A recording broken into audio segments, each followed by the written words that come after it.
எடுத்து எந்த பொண்ணு பேசினாலும் உங்களோட வல்கர் வாரியஸ்னு ஒரு கூட்டத்தை வச்சு அந்த பொண்ணுங்களை பத்தி அசிங்க அசிங்கமா சித்தரிச்சு வசைப்பாட விட்டு சந்தோஷப்படுறீங்களே.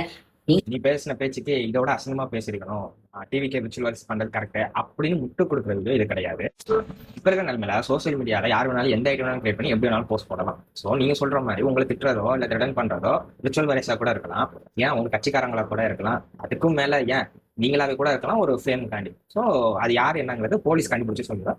அது வரையும் நீங்க வந்து அண்ணனை மிரட்டியோ திட்டியோ வீடியோ போடுறதுனால எந்த பயனும் இல்லை. ஒருவேளை நீங்க சொன்ன மாதிரி இதெல்லாம் பண்றது டிவிக்கே விர்ச்சுவல் வாரிசுனே வச்சுப்போம். அவங்களுக்கு நான் ஒண்ணு சொல்லிக்க விரும்புறேன். நம்ம அண்ணன் வந்திருக்கிறது தமிழ்நாட்டு அரசியல் உள்ள சாக்கடையை கிளீன் பண்றதுக்கு வந்திருக்காரு. அப்ப இந்த மாதிரி சில அடைப்புகள்லாம் இருக்கதான் செய்யும். அப்படி அந்த அடைப்பை சரி செய்யும் போது நம்ம மேலே சாக்கடை தெரிக்கும்.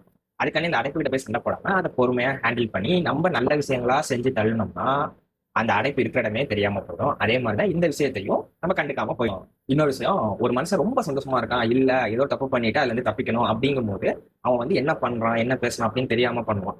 இப்ப நம்ம அக்கா போடுற வீடியோஸ் எல்லாம் பார்க்கும்போது ஒருவேளை அந்த தப்பை இவங்க பண்ணிட்டு அதுல இருந்து தப்பிக்கணும் அப்படிங்கறதுக்காண்டி இந்த வீடியோஸ் எல்லாம் போடுறாங்களோ அப்படின்னு எனக்கும் உங்களுக்கும் தோணும்னு நினைக்கிறேன்.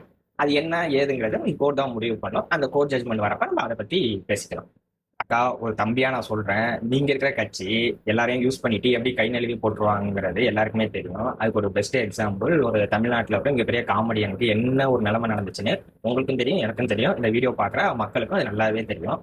கொஞ்சம் பார்த்து உஷாரா இருந்துப்போங்க. டிவிக்கு நண்பர்களே, நம்ம அண்ணனோட வழியில போய் மக்களுக்கு நல்லது செய்யணுமா இல்ல இந்த மாதிரி தடைகளுக்கு எல்லாம் முட்டு கொடுத்து நம்ம அண்ணன் நல்லவர்னு ப்ரூஃப் பண்ணி டைம் வேஸ்ட் பண்ணணுமா அப்படிங்கிறத கீழே கமெண்ட் பண்ணிட்டு நம்ம பேஜை ஃபாலோ பண்ணி வச்சுக்கோங்க.